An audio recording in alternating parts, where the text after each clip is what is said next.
the blind spot of the SUV. So when we hit the car set around, I couldn't open my door. Well, here we go.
the director of the Lyric League.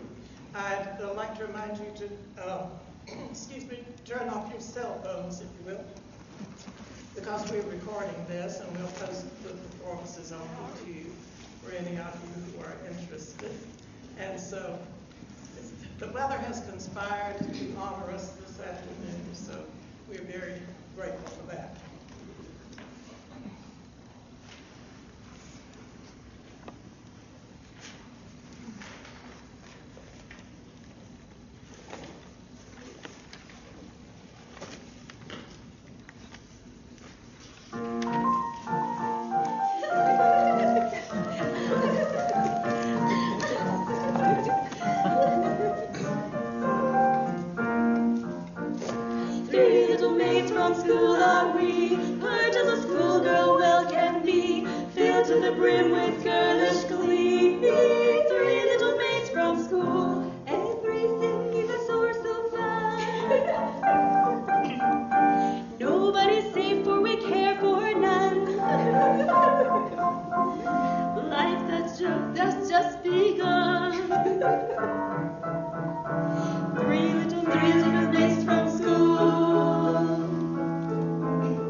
It has been my rare opportunity to present two Japanese ladies singing the aria, the duet from Madame Butterfly.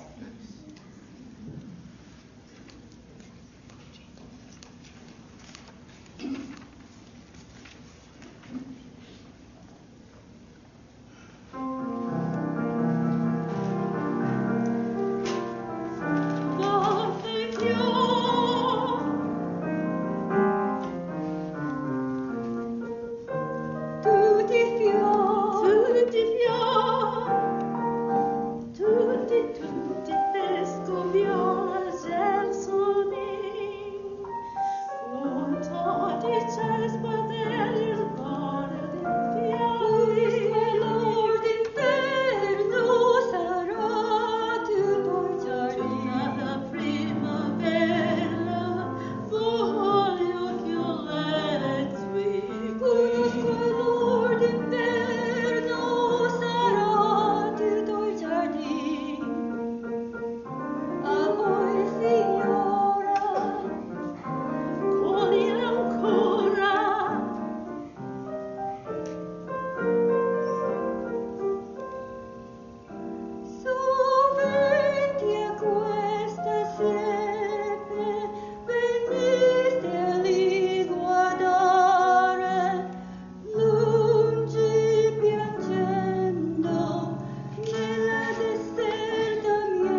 odd month of February to do our concert when the weather could have been terrible.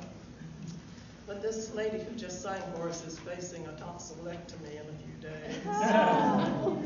So we're so glad to have been able to enjoy her voice tonight. Hopefully it'll come back after the surgery. Cameron. Hitch. Did you hear the one about the really foul-tempered baseball official who came home and asked his boy to come and sit on his lap, but his son refused? Why? I think I know why. Why? Because the son never sits on the brutish umpire.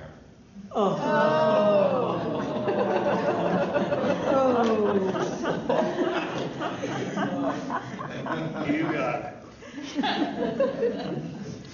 Rudyard Kipling was very much a part of the British Empire.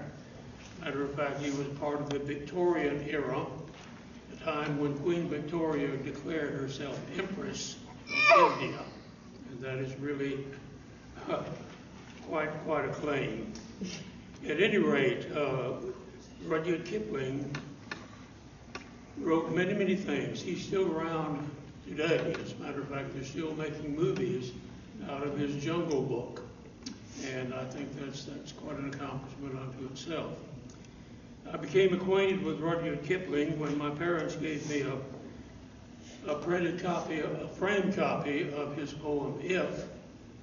And soon after that, everybody had heard On the Road to Mandalay.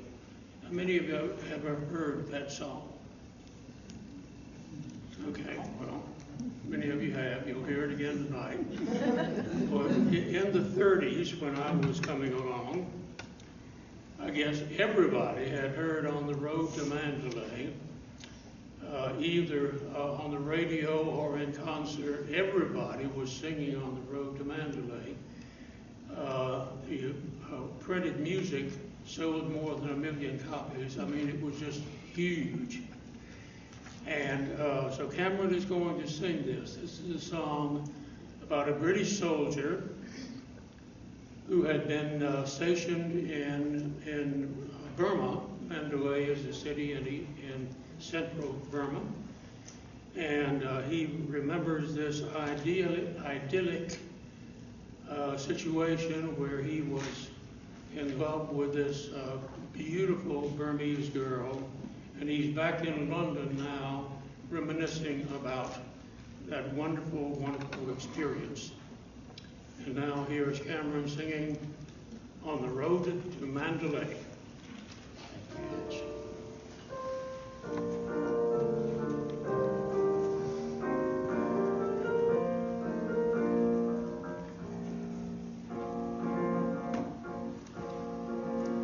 By the old Moulmein Pagoda, looking eastward to the sea, there's a Burma girl a-settin', and I know she thinks of me. For the wind is in the palm trees, and the temple bells they say, come you back, you British soldier, come you back to Mandalay, come you back to Mandalay, come you back to Mandalay, where the old flotilla lay. Can't you hear their paddles chunking from Rangoon to Mandalay? On the road to Mandalay, where the flying fishes play, and the dawn comes up like thunder out of China, across the bay.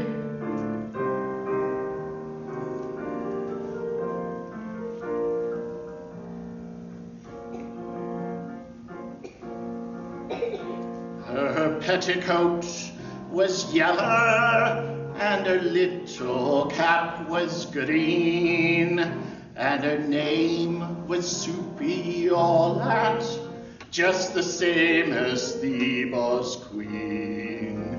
And I seed her first a-smoking of a whacking white cheroot, and a-wasting Christian kisses on a heathen idol's foot, on a heathen idol's foot. Blooming idol made a mud, what they called the great god bud. Plucky lot, she cared for idols when I kissed her where she stood on the road to Mandalay, where the flying fishes play, and the dawn comes up like thunder out of China across the bay.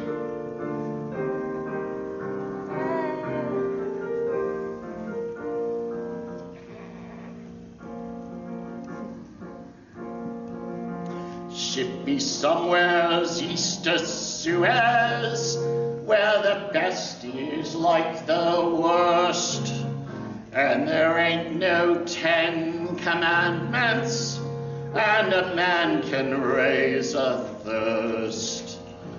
For the temple bells are calling, and it's there that I would be, by the old Moulmein pagoda, looking lazy at the sea, looking lazy at the sea. Come you back to Mandalay, where the old flotilla lay. Can't you hear the paddles chunking from Rangoon to Mandalay? On the road to Mandalay, where the flying fishes play, and the dawn comes up like thunder out of China across the bay.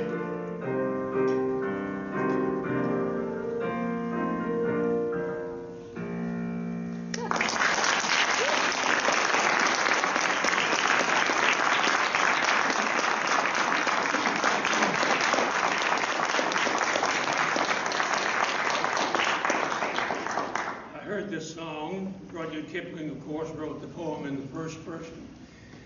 And I thought that the British soldier was, in fact, Rudyard Kipling. And I thought that for many years. And I found out later that Rudyard Kipling was never a soldier at all. He had very poor eyesight, and therefore he was not ever in the military. But he wrote dozens of poems. Mandalay was one of them, collected in Barrack Room Ballads, another one which Cameron is going to recite in a couple of minutes, a Gungadeen. And these two poems, written in the first person by a British soldier, and to me, perhaps the greatest irony, the bitterest irony that I can think of, in the lines on the road to Mandalay, where he says, and the man can raise a thirst and ship me somewhere east of Suez. And the British soldier is in fact shipped east of Suez to India in one of the worst battles that you can possibly imagine, where he speaks of choking mad with thirst. And the irony of that is just so extreme that it really got to me. An idea that I had is that this could have been the same person. And I don't know that Kipling had that in mind at all. And, but to me, thinking of these two people as the same British soldier, and of course they are written in approximately the same time period, and it is possible that was the case. At any rate, Gunga Din and that final line in it, which I suppose everybody knows, I think you'll recognize it when Cameron gives it. But anyway, here is Cameron Smith again with another Rudyard Kipling poem, Gunga Din.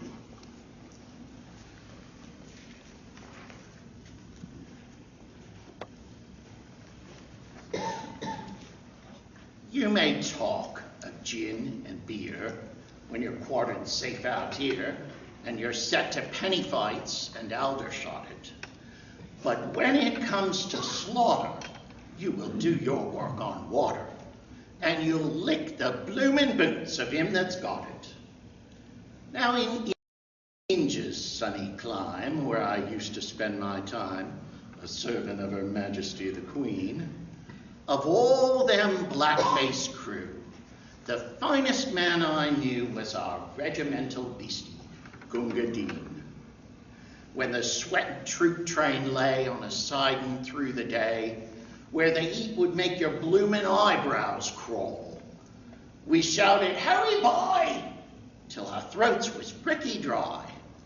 Then we whopped him, 'cause he couldn't serve us all.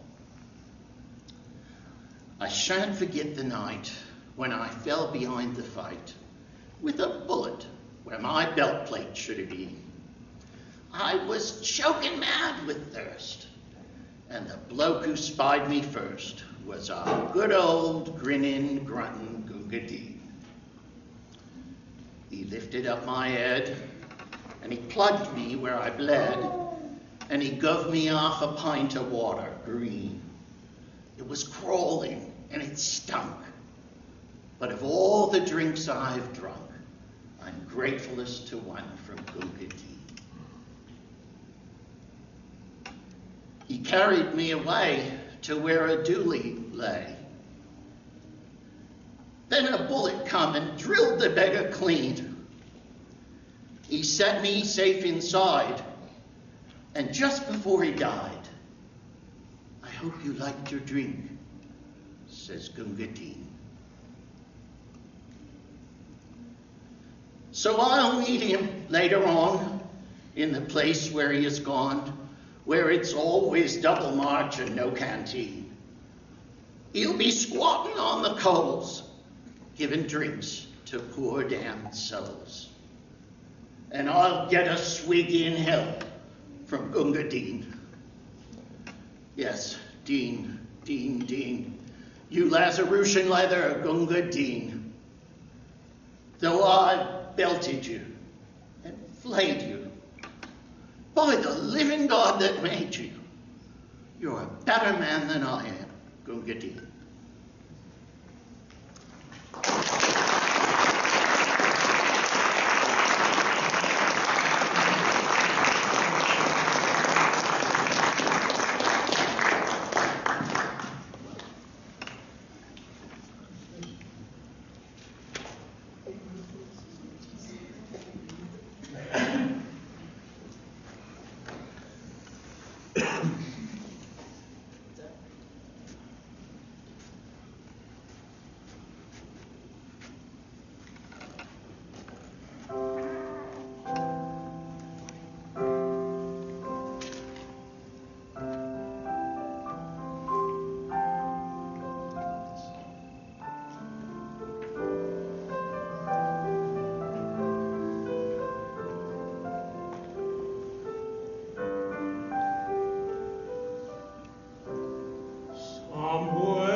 helps to think we might be wishing on the same bright star. And when the night wind starts to sing a lonesome lullaby, it helps to think we're sleeping underneath the same big sky. Somewhere out there, if love can see us through, then we'll be together. Somewhere out there, out where dreams come true.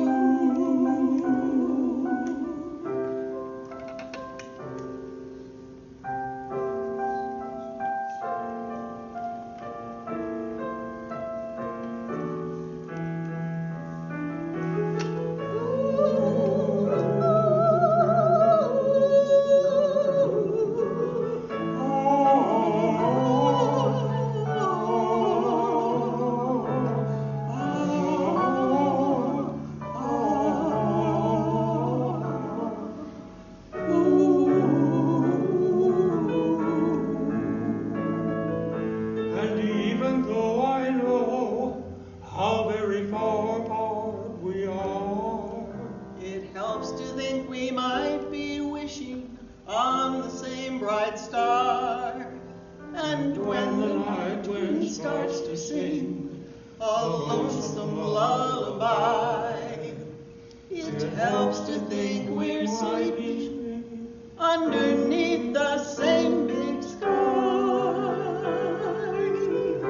Somewhere out there, if love can see us through, then we'll be together. Somewhere out there, out where dreams come true.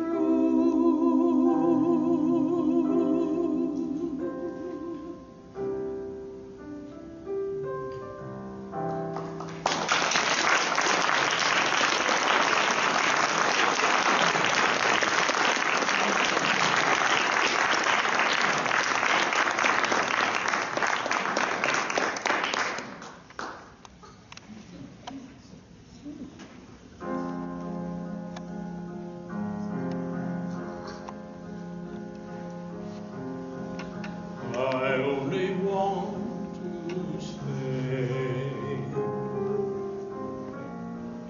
If there is a way, take this cup away from me, for I don't want to taste its poison, feel it burn me. I have changed, I'm not as sure as when we started. Then I was inspired. Now I'm sad and tired. Listen, surely I've exceeded expectations, tried for 3 years, seems like 30. Could you ask as much of any other man? But if I die, see the saga through and do the things you ask of me. Let them hate me, hit me, hurt me, nail me to their tree.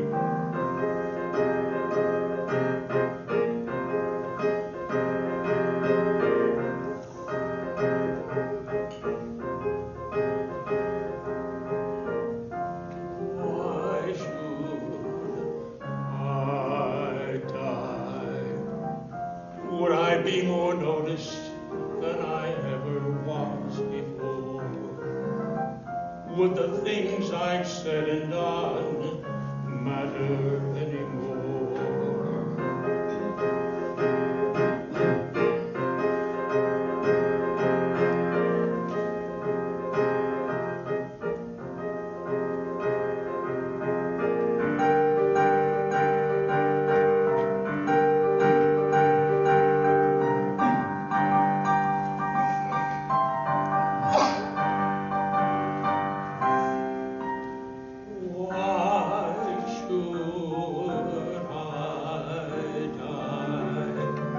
Why should I die?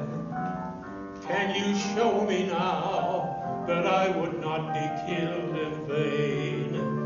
Show me just a little of your omnipresent brain. Show me there's a reason for your wanting me to die. You're far too keen on where and how, and not so hot on why. All right, I'll die. Just watch me die. See how I die. See how I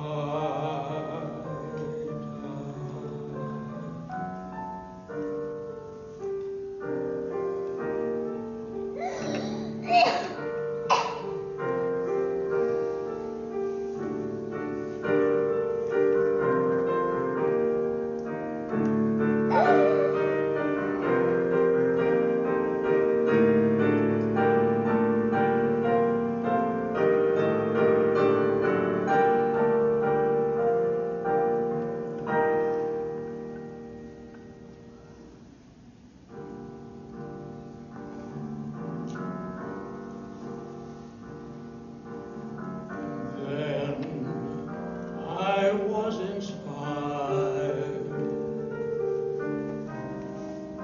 Now I'm sad and tired. After all I tried for 3 years, seems like 90. Why then am I scared to finish what I started? What you started, I didn't start it. God, thy will is hard, but you hold every card.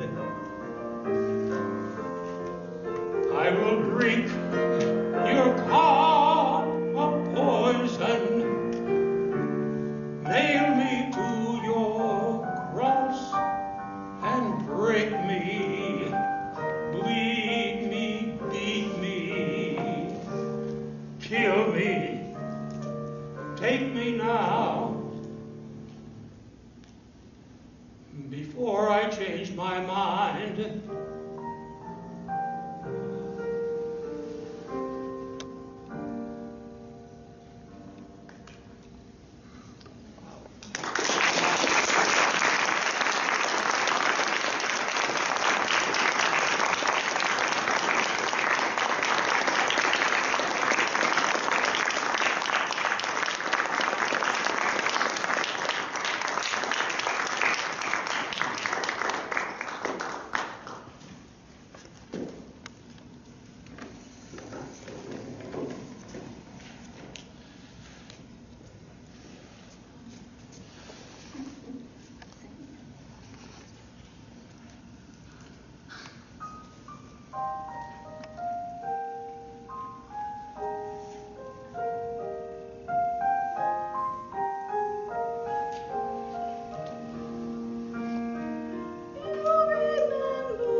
The streets are bare and everywhere the streets are full of strangers. I love him, but every day I'm learning. All my life I've only been pretending. Without me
solo sogno l'orizzonte mancan le parole.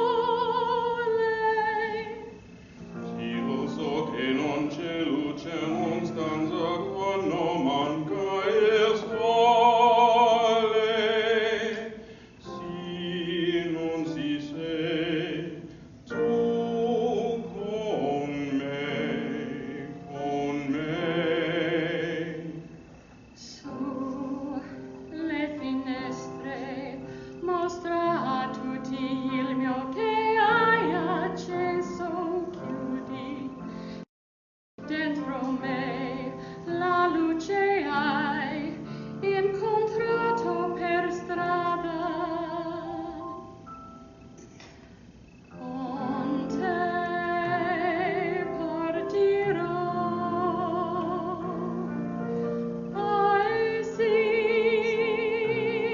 che non ho mai veduto l'esito con te, adesso sì li vivrò, con te partirò. Su navi per mari che io lo so, no, non esistono più, con te io li vivrò. Quando sei lontana sogno l'orizzonte, mancan le parole. E lo sì, lo so che sei con me, tu mia luna, tu sei qui con me. Io sole tu che con me, con me, con me, con me. Con te partirò. Ah, sì che non ho mai veduto visito con te, adesso sì li vivrò, con te partirò. Su navi per mari che io lo so, no, esistono più, con te io li vivrò, con te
Well,